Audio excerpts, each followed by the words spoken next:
Doctor ortho Ayurvedic oil and capsule. अब दर्द भी घुटने टेकेगा।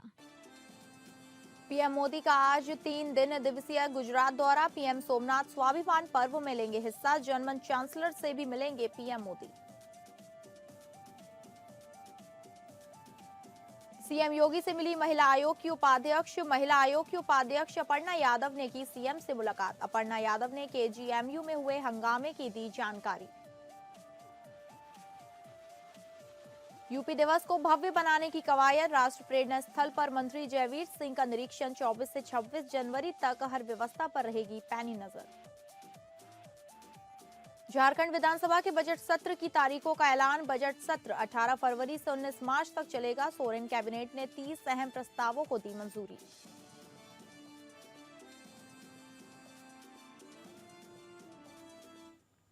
नमस्कार, आप सभी का स्वागत है टॉप अपडेट में। मैं हूं आपके साथ शालिनी राणा। शुरुआत करेंगे टॉप अपडेट की।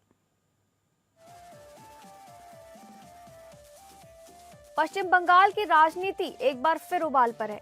8 जनवरी 2026 को प्रवर्तन निदेशालय और इनकम टैक्स ने आईपैक के कोलकाता कार्यालय और प्रमुख प्रतीक जैन के आवास पर छापेमारी की। हवाला लेन देन के शक के बीच छापे की सूचना मिलते ही मुख्यमंत्री ममता बनर्जी खुद मौके पर पहुंची और ईडी अधिकारियों से तीखी नोकझोंक हुई। ममता बनर्जी ने कार्रवाई को चुनावी रणनीति का भेद जानने की कोशिश बताते हुए ईडी के खिलाफ एफआईआर दर्ज कराई और जब्त दस्तावेज व हार्ड डिस्क साथ ले जाने का आरोप भी सामने आया। इस घटनाक्रम के बाद विपक्षी दलों खासकर भाजपा ने इसे केंद्रीय एजेंसियों के काम में बाधा करार दिया। भाजपा ने राज्य में राष्ट्रपति शासन लगाने की मांग तेज कर दी है। 2026 के विधानसभा चुनाव से ठीक पहले हुई इस कार्रवाई ने बंगाल की सियासत को निर्णायक मोड़ पर ला खड़ा किया है।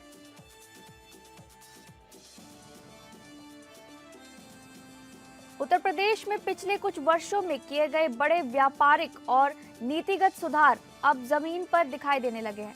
सरकार ने कारोबार शुरू करने की प्रक्रियाओं को आसान बनाया, अनुमतियों के लिए तय समय सीमा लागू की और ऑनलाइन सिस्टम शुरू किया। इन कदमों का नतीजा है कि अब बड़े उद्योग उत्तर प्रदेश में निवेश करने के लिए आगे आ रहे हैं। इसी बदलाव का सबसे बड़ा उदाहरण है अशोक लेलैंड का नया प्लांट, जिसका शुभारंभ रक्षा मंत्री राजनाथ सिंह ने मुख्यमंत्री योगी आदित्यनाथ की मौजूदगी में हुआ। लखनऊ में इस प्लांट के शुभारंभ से न सिर्फ प्रदेश की औद्योगिक पहचान मजबूत हुई है, बल्कि स्पष्ट संदेश भी गया है कि उत्तर प्रदेश अब देश के सबसे भरोसेमंद निवेश स्थलों में शामिल हो चुका है।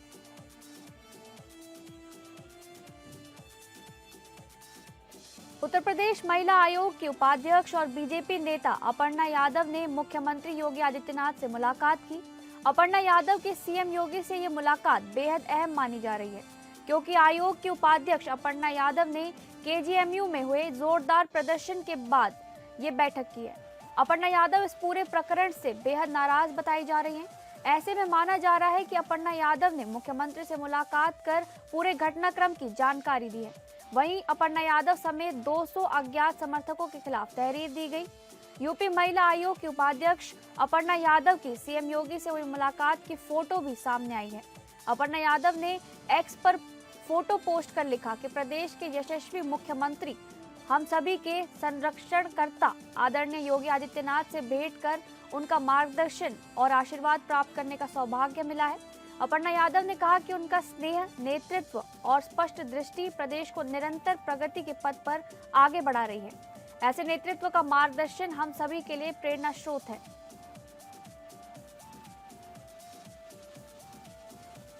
उत्तर प्रदेश की सांस्कृतिक गरिमा, विकास यात्रा और वैश्विक पहचान को सशक्त रूप से प्रस्तुत करने के उद्देश्य से प्रदेश सरकार द्वारा भव्यता के साथ मनाए जाने वाले उत्तर प्रदेश दिवस 2026 की तैयारियां चल रही हैं। इन्हीं तैयारियों का स्थलीय निरीक्षण लेने आज प्रदेश के पर्यटन और संस्कृति मंत्री जयवीर सिंह राष्ट्र प्रेरणा स्थल पहुंचे। उन्होंने आयोजन से जुड़ी व्यवस्थाओं, स्टॉल, कार्यक्रम संरचना और प्रस्तुतियों की समीक्षा की। मंत्री जयवीर सिंह ने विभाग के अधिकारियों को आवश्यक दिशा निर्देश भी दिए। इस बार उत्तर प्रदेश दिवस 24 से 26 जनवरी तक पूरी भव्यता के साथ मनाया जाएगा। पूर्व क्रिकेटर मोहम्मद शमी और उनके भाई मोहम्मद कैफ अब अमरोहा जिले के मतदाता नहीं रहे। एसआईआर प्रक्रिया के दौरान पुष्टि हुई कि दोनों ने वर्ष 2023 में ही अपने नाम अमरोहा की मतदाता सूची से हटवा दिए थे। अब दोनों भाइयों के नाम कोलकाता म्युनिसिपल बोर्ड के वार्ड नंबर 93 की मतदाता सूची में दर्ज हैं। वहीं शमी की पत्नी हसीन जहां का नाम भी सहसपुर अलीनगर की मतदाता सूची से हटाया गया है, जिसकी पुष्टि मोबाइल कॉल के जरिए बीएलओ को दी गई जानकारी से हुई। वर्ष 2022 के विधानसभा चुनाव में भी शमी कैफ और हसीन जहां ने गांव में ही मतदान किया था। एसआईआर के दौरान 2 जगह मतदान होने को लेकर यह मामला जिले में सबसे अधिक चर्चा में रहा।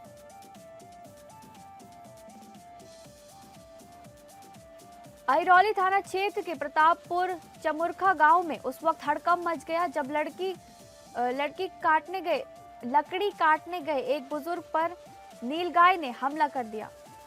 प्रत्यक्षदर्शियों के मुताबिक नीलगाय ने 60 वर्षीय बुजुर्ग को दौड़ाकर जमकर हमला किया। गंभीर रूप से घायल बुजुर्ग की मौके पर ही दर्दनाक मौत हो गई, जिससे परिजनों में कोहराम मच गया। घटना की सूचना मिलते ही ग्रामीण मौके पर पहुंचे और नीलगाय को घेरने की कोशिश की। हालांकि शोर शराबे के बीच नीलगाय मौके से भागने में सफल रही। घटना के बाद गांव में दहशत का माहौल है और लोग भयभीत हैं।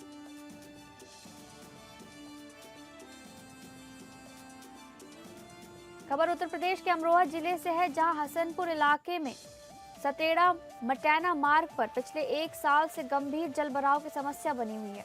विकासखंड गंगेश्वरी के गंगा चोली मिलक के पास ये सड़क अब पूरी तरह तालाब में तब्दील हो चुकी है। ग्रामीणों का कहना है कि गांव में जल निकासी की कोई व्यवस्था नहीं है, जिससे घरों को गंदा पानी सड़क पर जमा हो रहा है। इससे दुर्गंध के साथ साथ संक्रामक बीमारियों का खतरा भी बढ़ गया है। यही मार्ग पूट गंगा धाम जाने वाले श्रद्धालुओं का मुख्य रास्ता है। जलभराव के कारण राहगीरों और बाइक सवारों को हादसों का सामना करना पड़ रहा है। हाल ही में वायरल हुए वीडियो ने प्रशासन के विकास दावों पर सवाल खड़े कर दिए हैं।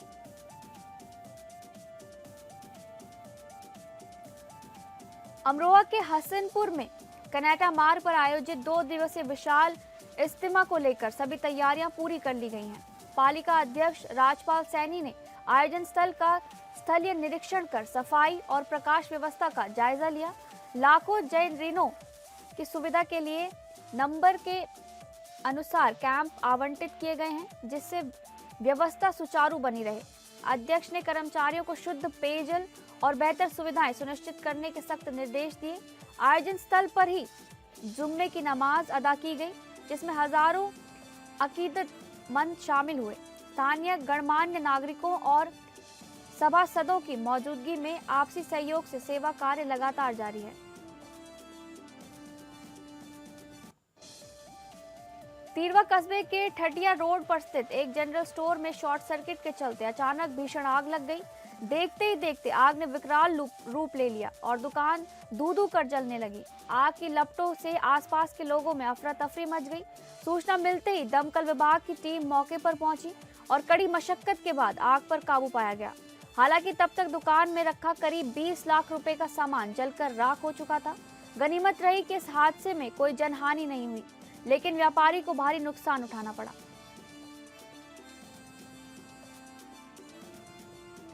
यातायात माह के तहत मधुबेनिया स्थित हिंदुस्तान पेट्रोल पंप पर हेलमेट वितरण कार्यक्रम का आयोजन किया गया। कार्यक्रम में डीएसओ और आरटीओ अधिकारियों की मौजूदगी रही, जहां मानक विहीन हेलमेट बांटे जाने का आरोप सामने आया है। एक ओर जिलाधिकारी और पुलिस अधीक्षक सड़क सुरक्षा का संदेश देते नजर आए, तो दूसरी ओर उसी पेट्रोल पंप पर बिना हेलमेट पेट्रोल दिए जाने की तस्वीरें भी दिखी। हैरानी की बात ये रही कि पंप परिसर में बड़े बड़े अक्षरों में नो हेलमेट नो पेट्रोल लिखा होने के बावजूद नियमों की खुलेआम अनदेखी हुई। इस दोहरे रवैये ने यातायात नियमों के पालन पर सवाल खड़े कर दिए हैं। अब देखना होगा कि जिम्मेदार अधिकारी इस लापरवाही पर क्या कार्रवाई करते हैं।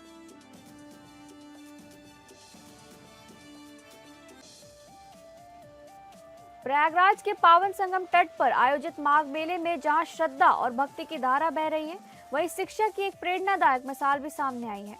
मेले में तैनात सफाई कर्मचारियों के बच्चों की पढ़ाई को ध्यान में रखते हुए सेक्टर 3 में विद्या कुंभ प्राथमिक विद्यालय की स्थापना की गई है। इस विद्यालय में विभिन्न जिलों से आए 333 बच्चों को स्मार्ट क्लासरूम के जरिए नियमित शिक्षा दी जा रही है। बेसिक शिक्षा विभाग ने एक प्रधानाध्यापक और 7 सहायक अध्यापकों की तैनाती की है, जबकि सुरक्षा के लिए स्काउट्स भी लगाए गए हैं। शिक्षक पूरी निष्ठा के साथ बच्चों को पढ़ा रहे हैं और बच्चे भी उत्साह के साथ शिक्षा ग्रहण कर रहे हैं। अभिभावकों और बच्चों का कहना है कि यहाँ पढ़ाई का माहौल घर के स्कूल से भी बेहतर है।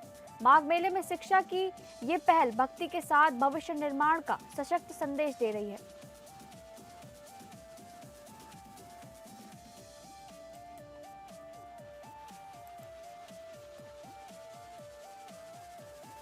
मुरादाबाद रेलवे स्टेशन पर यात्रियों की सुविधा, सुरक्षा और राजस्व संरक्षण को लेकर रेलवे प्रशासन ने सघन जांच अभियान तेज कर दिया है।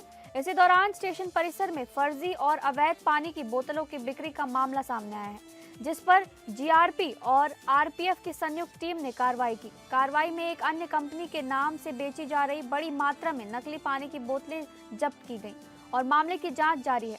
इसके अलावा 7 जनवरी 2026 को स्टेशन पर विशेष कीलाबंदी टिकट चेकिंग अभियान चलाया गया। इस अभियान में बिना टिकट यात्रा, अनियमित यात्रा और गंदगी फैलाने के मामलों में 231 केस दर्ज किए गए।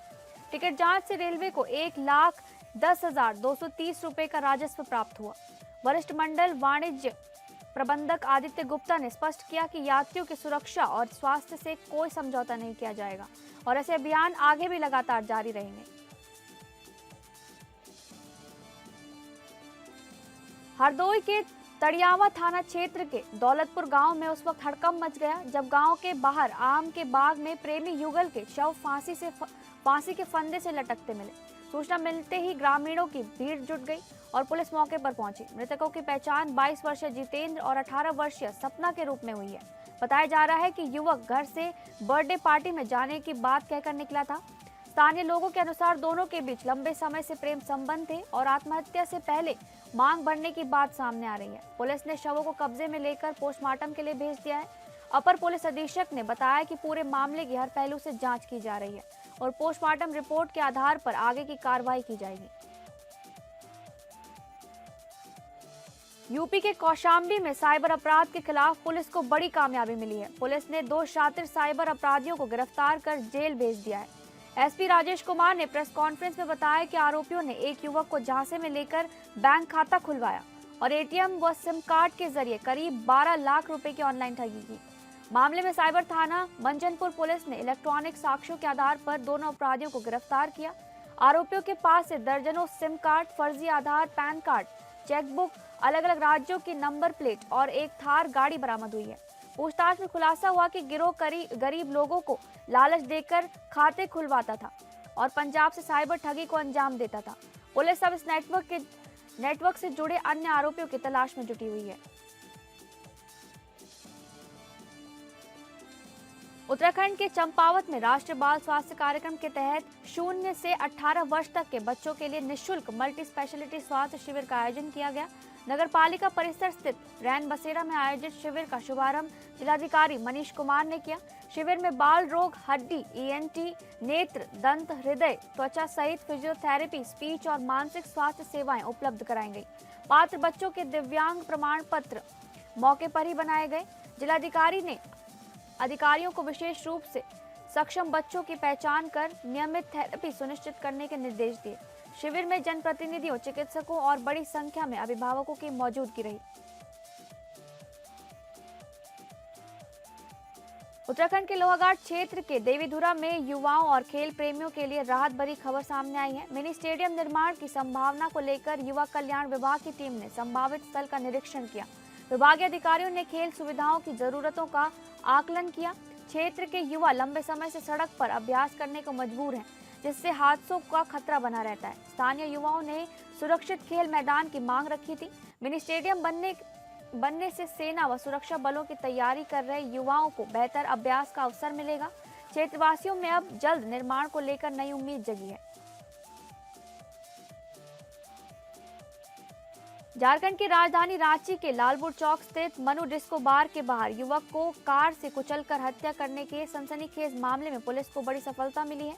एसएसपी राकेश रंजन के निर्देश पर गठित विशेष टीम ने इस केस के तीनों आरोपियों को गिरफ्तार कर लिया है। 4 जनवरी की रात बार से बाहर निकलते समय 2 गुटों के बीच कहासुनी हुई। जिसके बाद आरोपियों ने सफेद कार से अंकित कुमार सिंह और उसके दोस्तों को टक्कर मार दी। गंभीर रूप से घायल अंकित को आरोपियों ने दोबारा कार चढ़ाकर मौत के घाट उतार दिया। घायल अवस्था में उसे रिम्स ले जाया गया, जहां डॉक्टरों ने उसे मृत घोषित कर दिया। इस पूरे मामले का खुलासा सिटी एसपी पारस राणा ने प्रेस कॉन्फ्रेंस में किया। पुलिस का कहना है कि घटना से जुड़े हर पहलू की गहनता से जांच की जा रही है।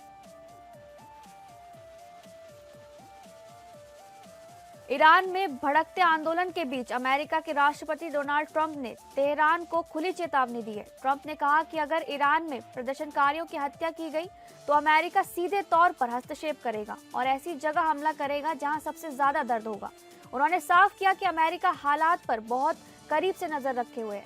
व्हाइट हाउस में शीर्ष तेल और गैस कंपनियों के अधिकारियों के साथ बैठक के दौरान मीडिया से बातचीत में ट्रंप ने कहा, ईरान बहुत बड़ी परेशानी में है। मुझे ऐसा लग रहा है कि लोग उन शहरों पर कब्जा कर रहे हैं जिनकी किसी ने कल्पना भी नहीं की थी।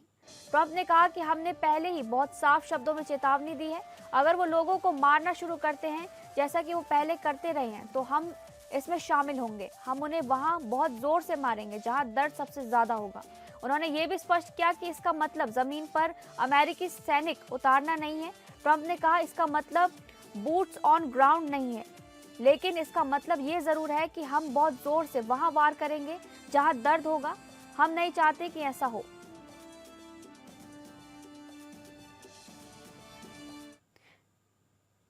फिलहाल टॉप अपडेट में बस इतना ही। नमस्कार।